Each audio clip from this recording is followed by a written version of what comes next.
4장 19절에서 26절의 말씀입니다.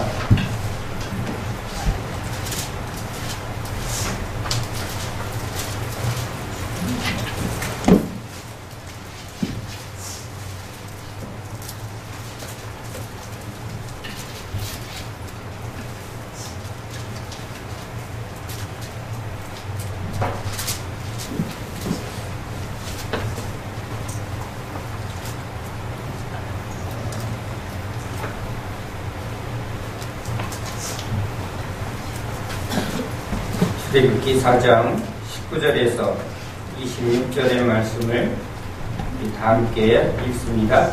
여호와께서 미디안에서 모세에게 이르시되 애굽으로 돌아가라. 내 목숨을 노리던 자가 다 죽었느니라. 모세가 그의 아내와 아들들을 나귀에 태우고 애굽으로 돌아가는데 모세가 하나님의 지팡이를 손에 잡았더라. 여호와께서 모세에게 이르시되 내가 애굽으로 돌아가거든 내가 내 손에 준 이적을 바로 앞에서 행하라. 그러나 내가 내 마음을 완악하게 한즉 그가 백성을 보내주지 아니하리니 너는 바로에게 이르기를 여호와의 말씀에 이스라엘은 내 아들 내 장자라. 내가 내게 이르기를 내 아들을 보내주어 나를 섬기게 하라 하여도 내가 보내주기를 거절하니 내가 내 아들 내 장자를 죽이려 하셨다 하라 하시니라. 모세가 길을 가다가 숙소에 있을 때에 여호와께서 그를 만나사 그를 죽이려 하신지라. 시보라가 돌칼을 가져다가 그의 아들의 피를 베어 그의 발에 닦아대며 이르되 당신은 참으로 내게 피난편이로다 하니 여호와께서 그를 놓아 주시니라. 그때에 시보라가 피난편이라 함은 할례 때문이었더라. 아멘.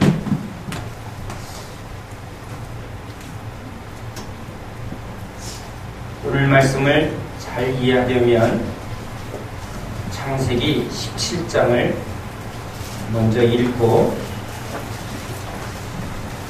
이 말씀을 해석할 때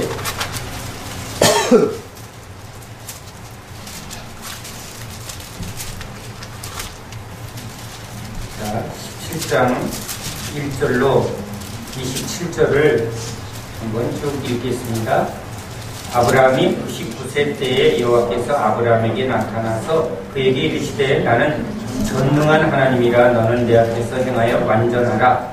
내가 내 언약을 너와 너 사이에 두어 너를 크게 번성하게 하리라 하시니 아브라함이 엎드렸더니 하나님이 또 그에게 말씀하여 이르시되 보라 내 언약이 너와 함께 있으니 너는 여러 민족의 아버지가 될지라. 이제부로는 내 이름을 아브라함이라 하지 아니하고 아브라함이라 하리니 이는 내가 너를 여러 민족의 아버지가 되게 함이니라. 내가 너로 힘이 번성하게 하리니 내가 내게서 민족들이 나게 하며 왕들이 내게로부터 나오리라.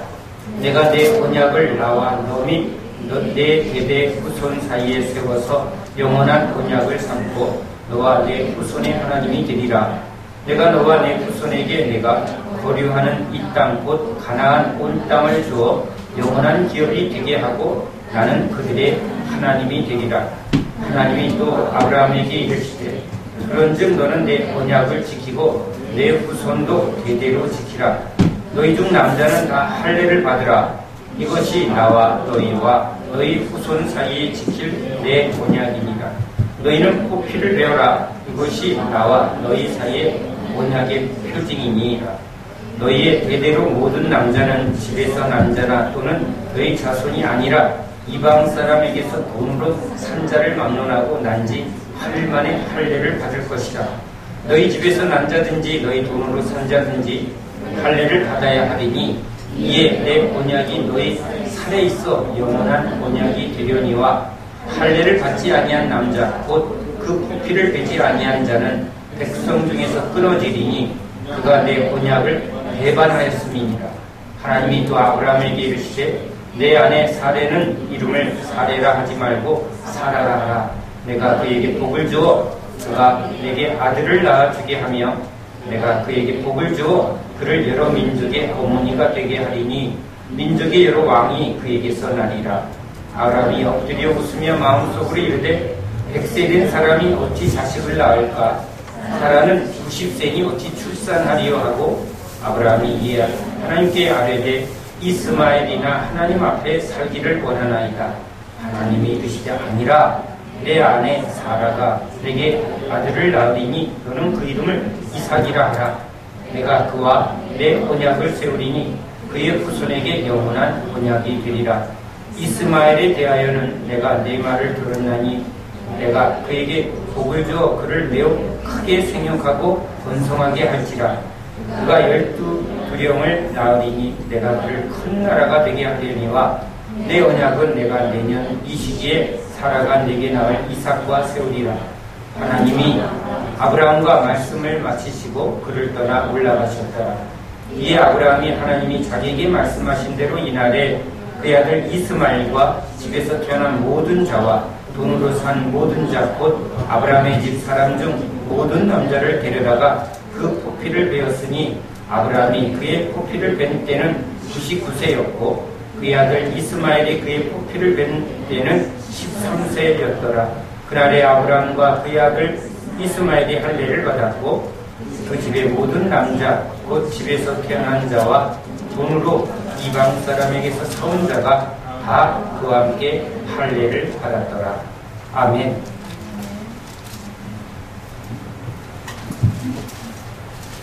아브라함에게 하나님이 창세기 12장에 나타나셔서 약속한 말씀은 내가 약속한 땅 갈대아 우르를 향해서 떠나면 내가 너 부자 되게 해줄게 이렇게 말한 게 아니라 내가 너로 민족을 이루고, 즉 아브라함을 통해서 하나님은 이 땅에 세우실 하나님의 나라를 약속합니다. 그리고 이 아브라함을 통해서 이제 하나님이 우리에게 주시는 진정한 복, 그것은 하나님이 우리와 함께하는 복이지. 그래서 내가 복의 근원이 되리라. 아브라함에게 이 약속을 이루기 위해서 후사의 약속을 계속합니다. 즉 이삭을 통해서 또 야곱을 통해서 이제 12아들과 그리고 그 후손들이 이제 이스라엘 민족을, 나라를 세워가는 일에 하나님은 계속 그 언약을 확인합니다. 그 언약을 조금 더 강하게 하나님이 약속하기 위해서 3년 된 암양, 암소, 또 수양까지 해서 그 짐승을 반으로 쪼개놓고 그 사이로 지나갑니다. 즉 내가 너에게 약속한 이 약속을 어기면 내가 이 짐승을 쪼갠 것 같이 내 목숨 걸고 지켜주마 이렇게 말합니다. 하나님이 이 피의 언약을 먼저 하셨습니다. 그런데 아브라함은 그냥 바라만 보았습니다. 이제 하나님의 그 피의 언약에 아브라함이 이제 할례를 통해서 그 언약에 참여합니다.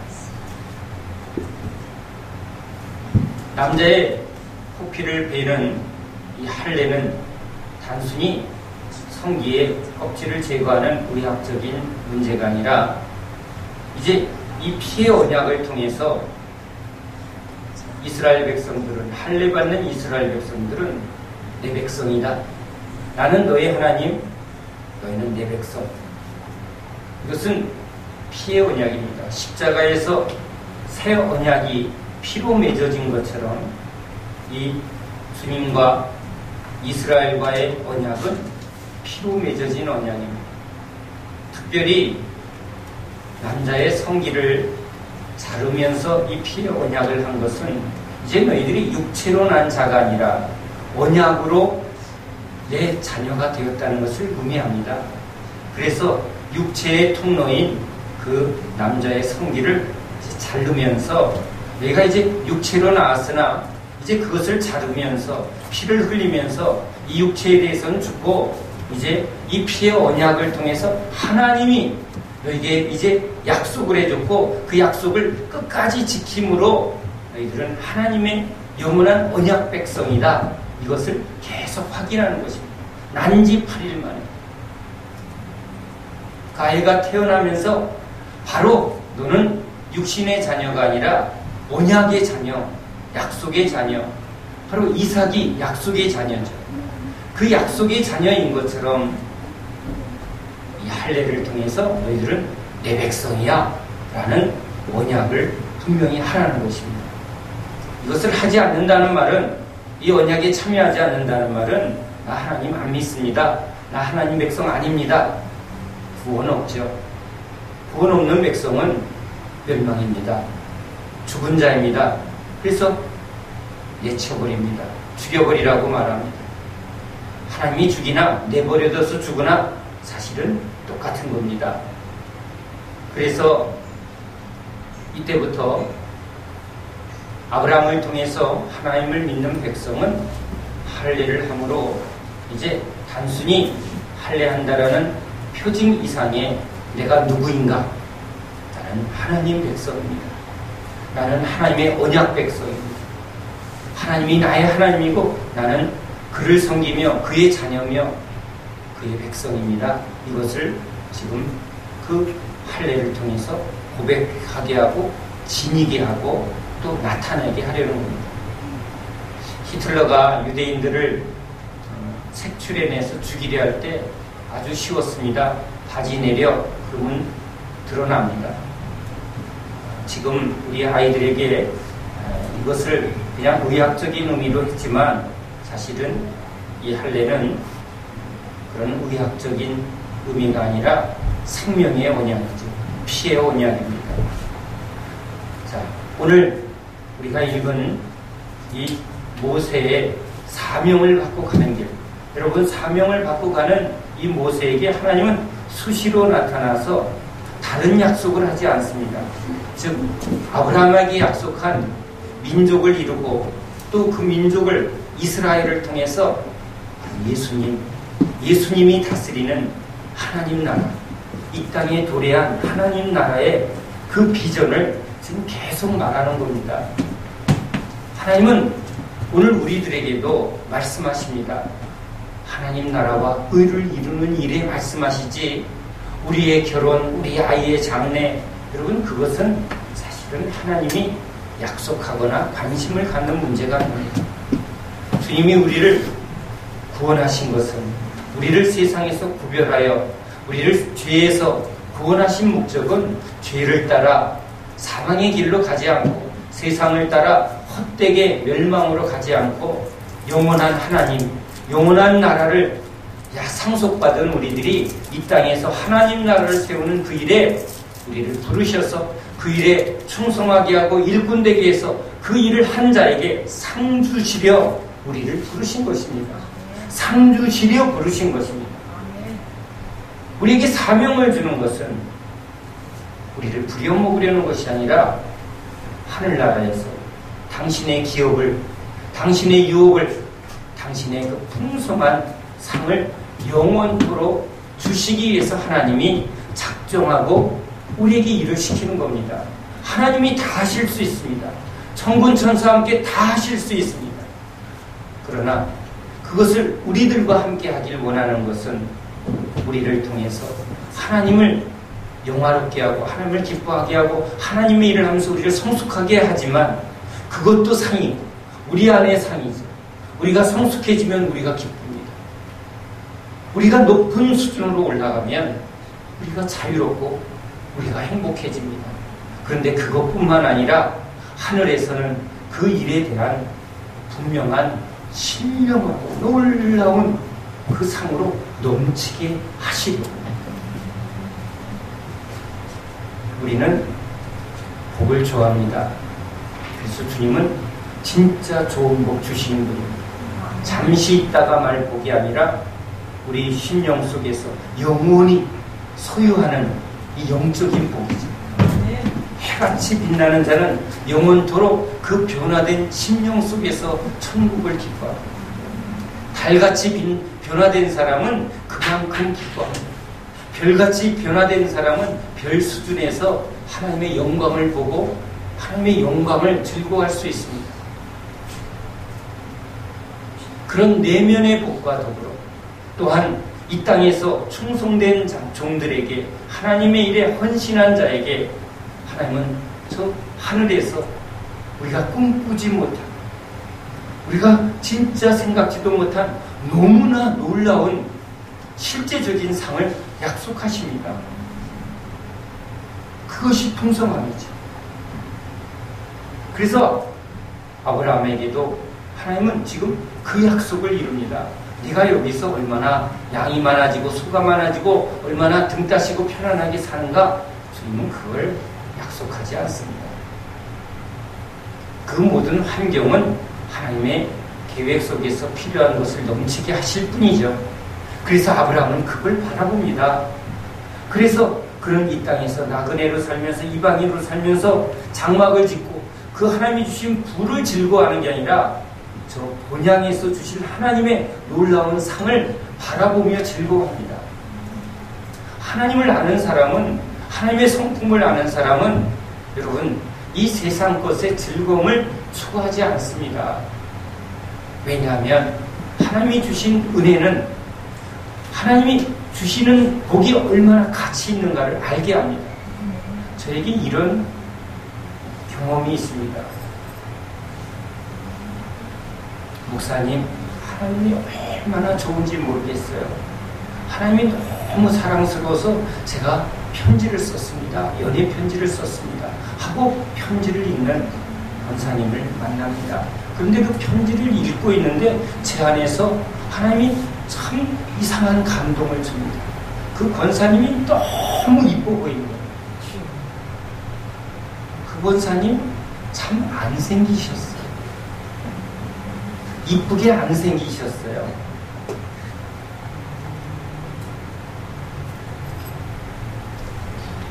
용문에서 오신 그 권사님 얘기입니다. 다른 때에 그 마음을 주는 게 아니라 하나님께 연애 편지 썼다고 그 시를 쓰고 편지 쓴 걸 보여주고 그걸 읽어주는 그때 하나님이 꼭 자기 앞에서 연애 편지를 읽으면 주님이 막 기뻐하는 마음을 제 안에 막 솟아주십니다. 그 마음이 계속이었나? 그렇진 않습니다. 우리도 아이가 막 엄마 앞에 재롱 피고 사랑이 그러면 그때만큼 우리를 행복하게 하는 게 없습니다. 그러면 우리도 모든 걸 다 주고 싶은 진짜 마음을 주죠. 그런데 애가 막 못되게 굴르고 꼬장 피고 그냥 대팍하게 하면 세상에 이런 맹수가 없죠. 이건 인격입니다. 주님이 또 한 자매에게 그 마음을 줍니다. 주님이 너무 좋아요. 근데 어떤 땐 이 자매는 집착해서 붙든 곳에서 안 내려놓습니다. 그런데 주님을 사랑한다고 말하는 그 얼굴을 볼 때 갑자기 세상에서 가장 아름다운 그 마음을 또 주십니다. 주님은 자신을 사랑한다고 말하는 우리의 그 찬양과 고백을 그 순간 너무너무 기뻐하십니다.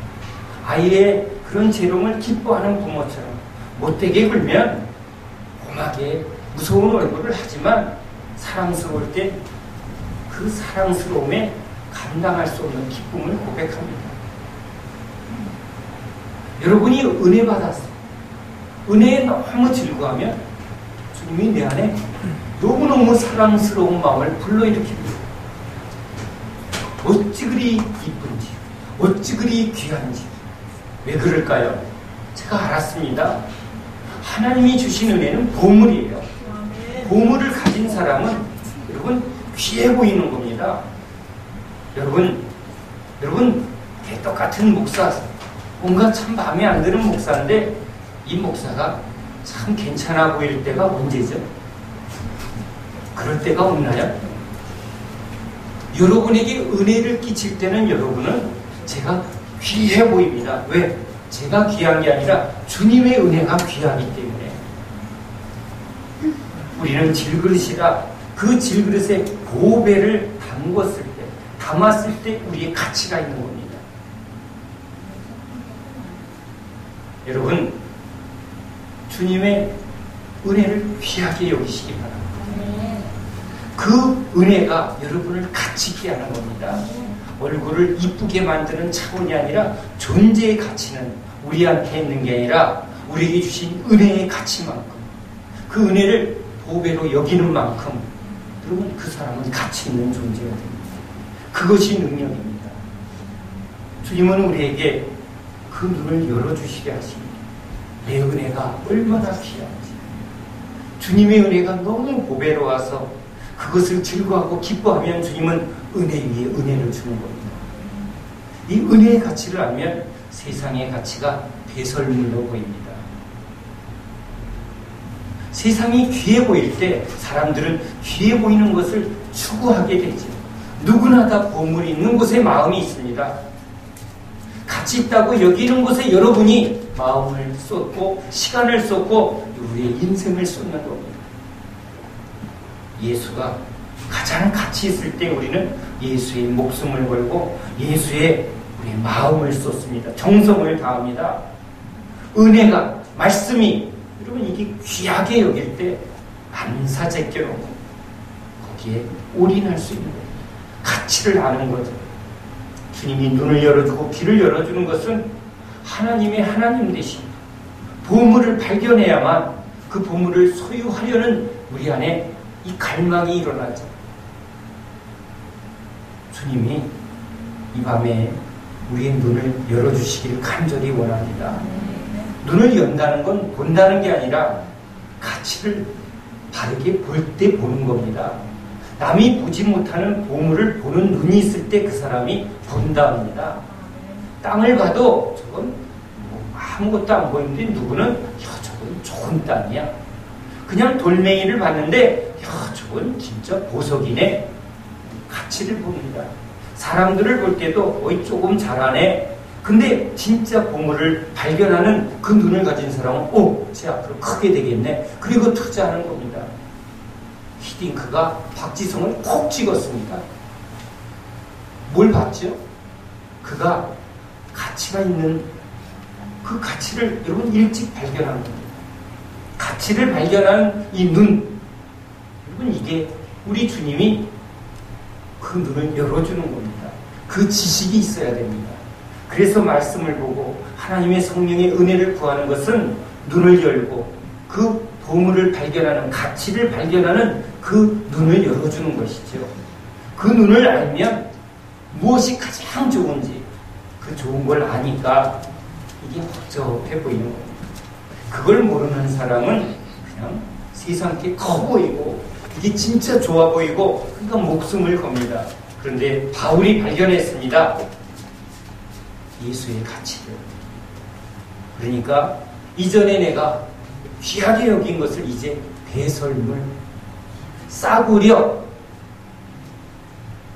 그래서 싸구려를 추구하는 것이 내 인생에 해가 된다고 말합니다.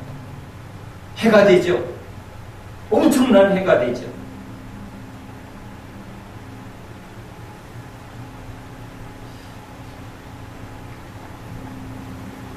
하나님은 아브라함을 통해서, 이스라엘을 통해서, 하나님의 사람을 통해서 당신의 나라를 이루는 일에 사명을 줍니다.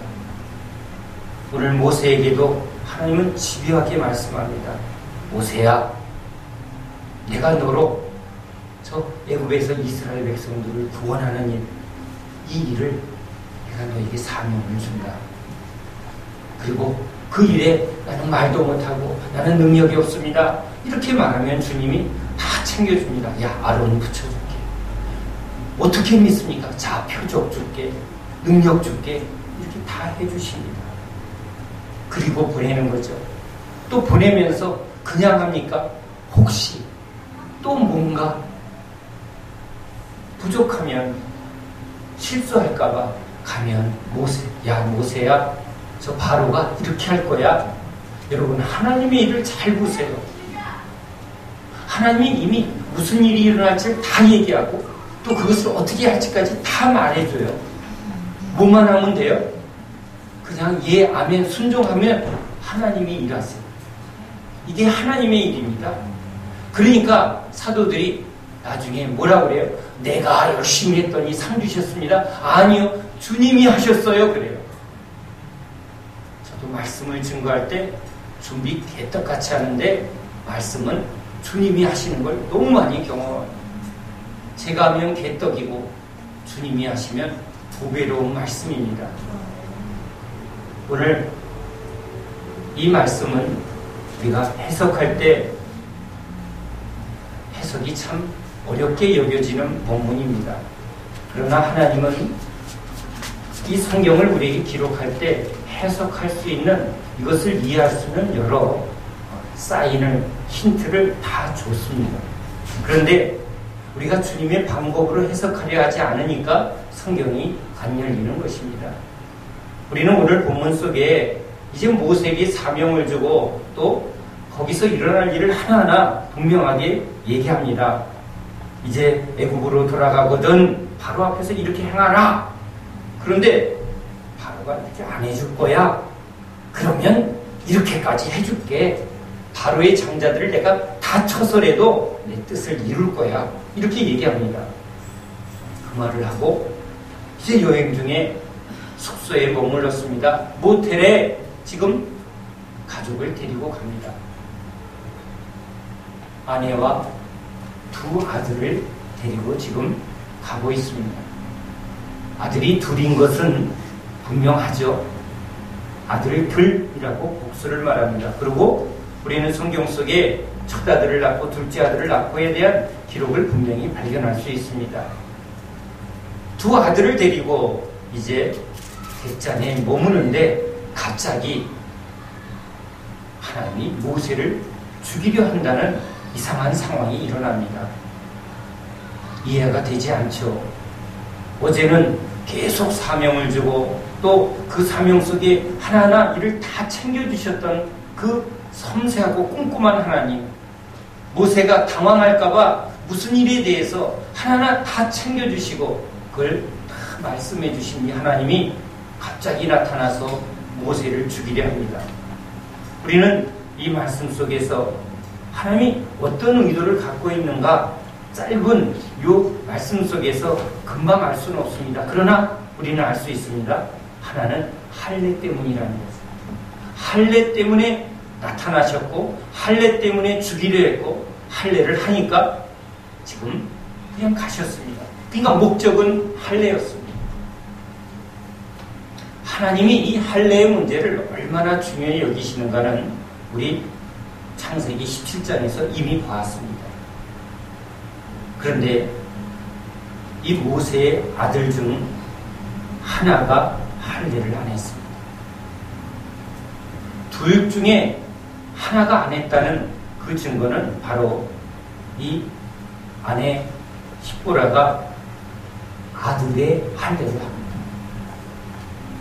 두 아들 중에 한 아들은 할례를 했고 한 아들은 할례를 하지 않았다고 분명히 우리에게 말하고 있습니다. 어떻게 한 아들은 하고 한 아들은 하지 않았을까요?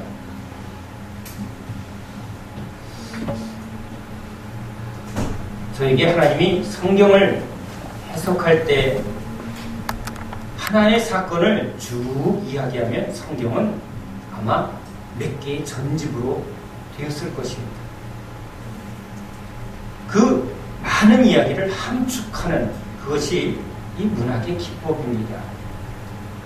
그래서 하나님이 저희들에게 성경 속으로 들어가서 그 성경 속에 일어날 일들을 잘 추리하라는 겁니다.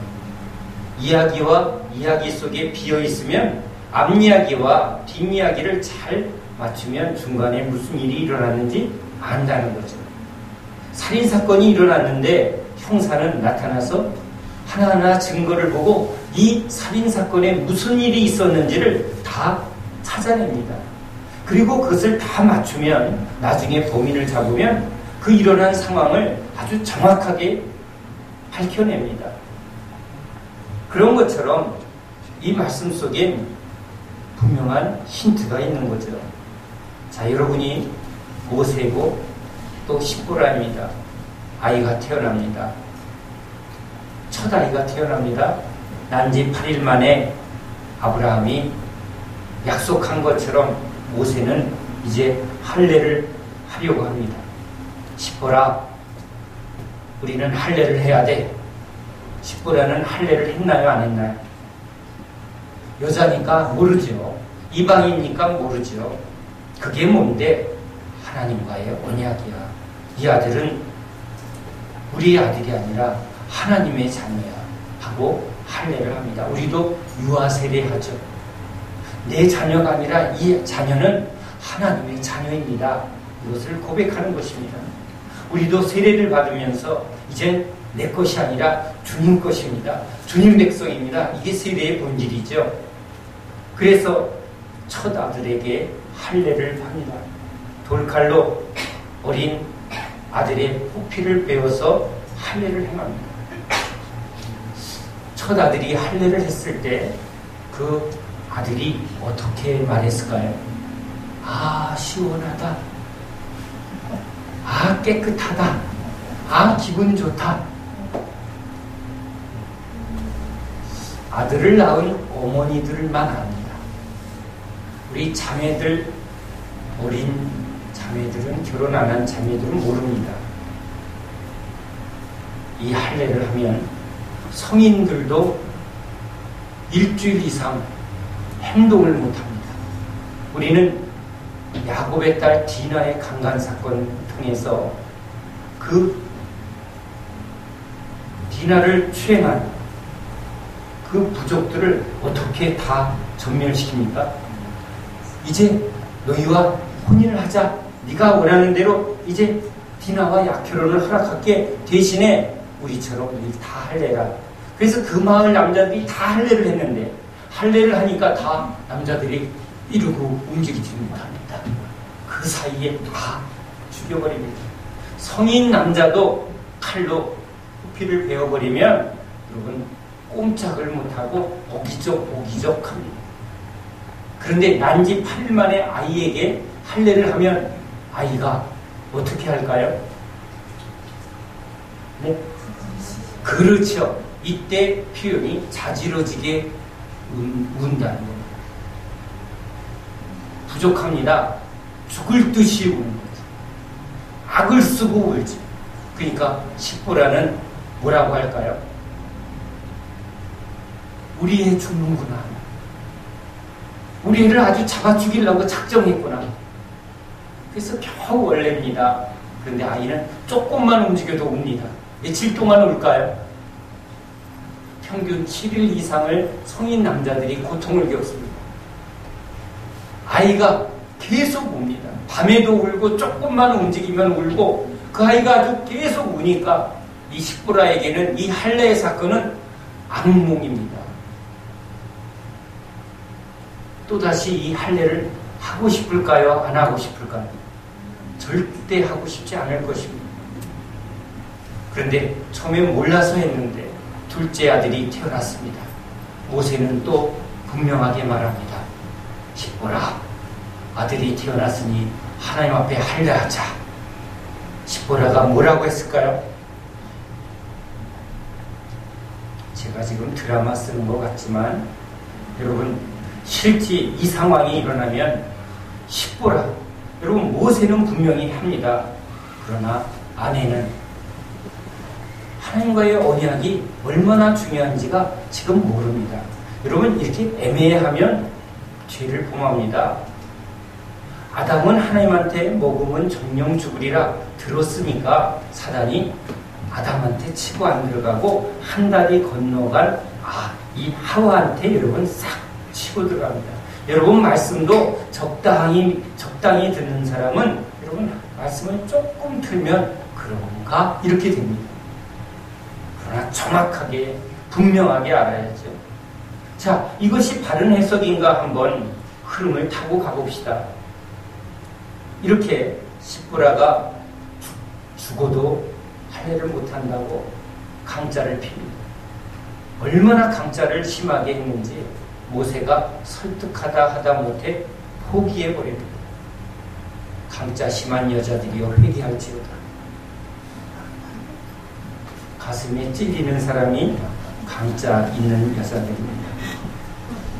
요즘 중년이 되면 남성 호르몬이 불쑥불쑥 나타나서 강해지는 여자들이요.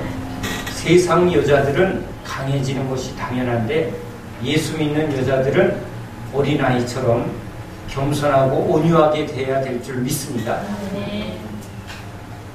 시아비 남편의 말에 순종하시기 바랍니다. 아멘 소리가 무척 작습니다. 자, 분명히 이런 정황 속에 아무튼 아들이 지금 할례가 안 돼 있는 상태입니다. 이대로 백성들 앞에 나아가야 되는데 이 백성의 지도자로서 아들의 이 언약을 지키는 순종하는 이 순종의 문제는 지도자의 가장 큰 덕목입니다. 가장 큰 조건이 됩니다. 우리 한국에서도 실제 이 아들의 문제로 커다란 문제를 겪은 사람이 있습니다. 이회창 대통령 후보, 대통령 다 됐습니다. 제가 인사동에서 파람을 할 때 친하던 분이 경기 동창입니다. 이회창과 친구분한테 미국 MBC에서 찾아왔답니다. 왜? 미국에서 당선될 것을 알기 때문에 미리 취재했답니다. 학교 다닐 때 어땠냐? 그것까지 취재할 정도로 분명하게 될 줄 다 알았답니다. 그런데 투표 전에 그 아들 정연인가요? 그 오래된 얘기인데 그 사건이 얼마나 큰 사건이면 제가 이름을 다 기억합니다. 군대를 안 갔습니다. 무엇으로? 체중 미달로. 45kg인가 돼야 군대 안 가죠. 여러분, 남자가 키도 큰 그 아들이 45kg 저체중으로 군대를 안 갑니다. 그 뒤에 누가 있었죠? 그 저체중 사건에 여러분 보이지 않는 손이 있습니다. 누구죠? 왜 여자들이 이렇게 오리발 내밀죠? 엄마가 붙들죠. 아버지는 전혀 몰랐습니다. 아버지는 전혀 모릅니다. 이런 문제에 크게 신경을 쓰지 않습니다. 그런데 이럴 땐 거의 결정적 주범은 엄마입니다. 아마 체중이 53, 4kg쯤 됐을 겁니다. 보니까 체형이 마릅니다. 제가 대학교 때 55kg였습니다. 75에 55는요 굉장히 많았습니다. 지금 상호가 지금 제 얼굴을 보면 양반이에요. 그때는 아이고 물품도 없고 전 눈이 삐었죠. 아무튼 여러분 55kg도 참 말랐는데 45kg면 앙상해야 합니다. 피골이 상접해요. 그러니까 그냥은 안 빠집니다. 약 먹고 빼야 합니다. 아주 금식을 작정하고 해야 합니다. 그래야 그 저체중이 나옵니다. 누가 도와줘야죠? 엄마가 도와줘. 아마 엄마가 꼬드겼을 겁니다. 예, 네 몸으로 군대 가면 고생해. 일어나지 않은 일이니까 그냥 추측만 할 뿐입니다. 그때 그런 추측 기사가 있었습니다. 모정 때문이죠. 지금도 모정 때문에 그렇죠? 이 둘째 아들이 할례를 못하고 있습니다. 이회창 대통령 후보는 그 아들 군대 보내지 못한 그 일 때문에 떨어집니다. 백성의 투표가 확 젊은이들이 여지없이 투표를 반대쪽으로 해버렸습니다. 모세는 이 문제를 심각하게 여겨도 아내의 고집을 꺾기에는 이미 늦은 사건입니다. 해결할 수 없는 사건입니다. 그리고 아마 잊었을 수도 있습니다.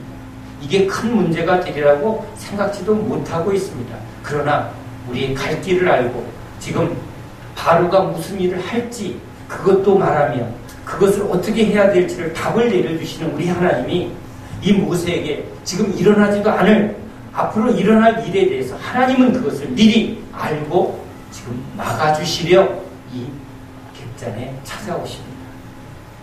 객잔에 찾아오시기 전에 이 죽이려 할세라는 이 급박한 상황이 일어나기 전에 하나님은 모세에게 이 바로에게 일어날 일과 그 일에 대한 답을 내려주시는 그 공식처럼 하나님은 이제 모세에게 앞으로 일어날 일에 대해서 그 답을 지금 해결하러 오신 것이죠. 그래서 하나님은 이제 이 십보라를 꺾기로 작정합니다. 그래서 주님이 모세를 지금 죽이려 합니다. 여러분, 죽였어요? 죽이려 합니까? 죽이려고 온 거예요? 아니면 할례를 하게 하려고 온 거예요? 할례를 하게 하려고 왔습니다. 저는 이 상황 속에 우리 주님이 얼마나 멋진 분인가가 상상이 됩니다. 진짜 무섭게 죽이려 했을까? 죽이려 했으면 주님은 죽이는 분입니다. 그런데 주님이 이렇게 행하실 때 목적이 이 할례 문제를 해결하려 하는 거니까 모세에게 아마 미리 귀뜸을 줬을 것 같습니다. 모세야, 내가 너에게 아무튼 큰 일을 행할 테니까 넌 그냥 가만히 있어. 그럼 모세는 제가 뭐 압니까? 입이 둔하고 저는 잘 하는 게 없습니다. 보나마나 그렇게 말할 겁니다. 그럴 때 하나님이 모세에게 이제 멱살을 잡으며 그러나 말은 십보라에게 할 겁니다. 내 이놈 모세야, 너는 내가 창세기 17장에 할례를 행하지 않으면 죽인다고 했는데 왜 이 율례를 지키지 아니하느냐 하고 강하게 말합니다. 십보라가 이렇게 말할 때 십보라 건목은 내가 너를 죽이리라 하는데 지금 십보라는 자기가 이 할례의 문제가 이렇게 죽음을 그리고 이 언약이 얼마나 중요한지 저 하나님이 저렇게 친히 임하셔서 자기 신랑을 죽이려고 하기까지 진짜 이 율법이 그리고 이 언약이 얼마나 중요한지를 그때서야 깨닫습니다. 십보라가 아들을 부릅니다. 아들아! 엄마가 부르니까 아들이 정신없이 뛰어옵니다. 이 엄마가 어떻게 했을까요? 너 일로 와봐! 바지를 냈다 내립니다. 얼마나 아들이 놀랬을까요? 지금 아들의 체면이고 뭐고 없습니다. 너 일로 내놔 하고는 지금 돌칼로 그냥 냈다 표피를 베고 있는 이 십보라의 빠른 손길을 여러분 보십시오. 이게 더디어서 될 일이 아닙니다. 왜? 지금 하나님이 속히 그 행함 속에 주님은 찡긋이 윙크를 하며 이제 걱정 말고 떠나라 하고 주님은 가셨을 겁니다. 이제야 이 십보라는 그저 저 우물가에서 만난 멋진 남자, 알고 보니까 애굽에서 왕자 출신이야, 학술과 언변에 뛰어나고 끝내줬어. 이것이 자부심이었고 이것이 내가 만난 신랑의 근거였는 줄 알았는데 이제 이 신랑은 이 할례의 의미를 통해서 이제 이 신랑이 그런 육신적인 세상적인 그리고 내 그냥 남편이 아니라 나의 남편이 아니라 이 남편은 바로 하나님의 언약을 지금 받은 하나님의 종이요 하나님의 백성이요 하나님의 일꾼이라는 것을 이걸 다시 발견합니다. 이 남편이 할례를 한 것은 그 할례를 통해서 이 남편이 육신적인 남편이 아니라 하나님의 영적인 자녀요. 내가 결혼한 것은 육신의 모세와 결혼한 게 아니라 하나님의 언약 안에 있는 저 하나님의 종과 결혼한 거구나. 하나님의 백성과 결혼했구나. 내가 그와 결혼한 것은 단순히 아내로서가 아니라 이제 이 언약에 내가 결혼으로 참여했구나. 그 복에 참여했구나. 당신은 내 피의 남편입니다. 이 피의 언약을 통해서 이제 내가 당신의 부인이 되었습니다.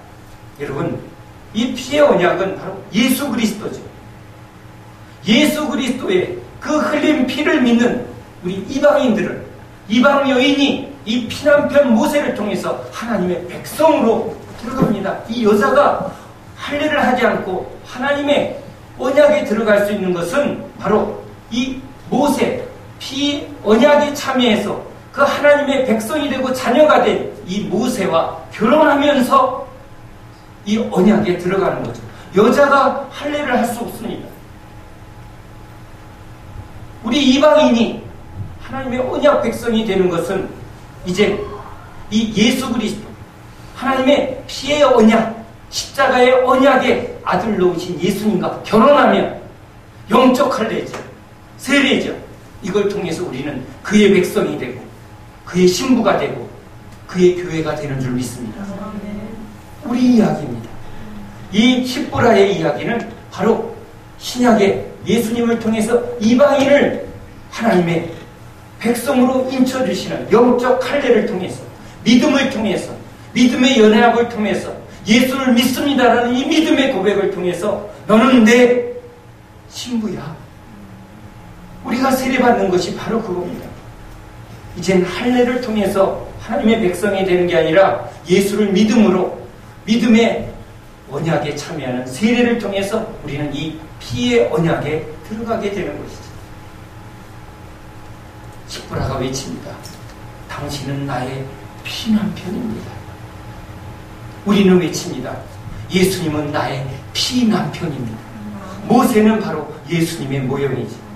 우리는 십자가에 흘린 피를 보면서 우리는 예수님이 하나님의 아들이심을 믿기 때문에, 그래서 예수를 믿음으로 우리는 예수의 신부가 되고 그의 언약에, 그의 백성에 우리는 참여하는 자가 됩니다.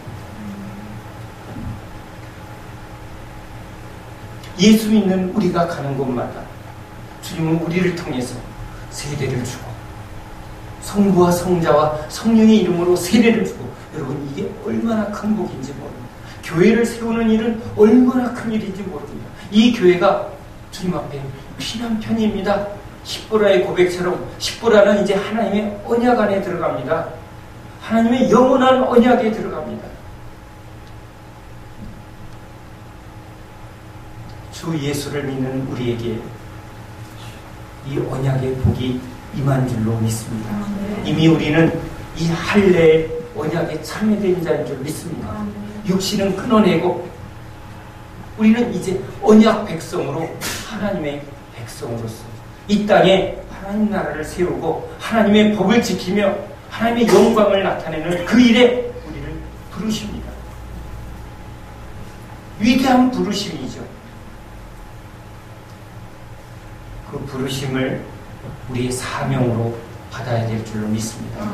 모세가 가는 사명길에 함께한 모든 사람들은 다 사명자입니다. 모세에게 준 언약은 모세에 함께하는 모든 사람에게 준 하나님의 언약입니다. 그래서 이제 하나님은 한 사람을 부르는 게 아니라 이스라엘아 하고 우리를 언약합니다. 우리는 예수를 믿으면서 이제 영적 이스라엘입니다. 예수 안에 있는 모든 언약이 믿음 안에 있는 우리들에게 다 유효해지는 겁니다.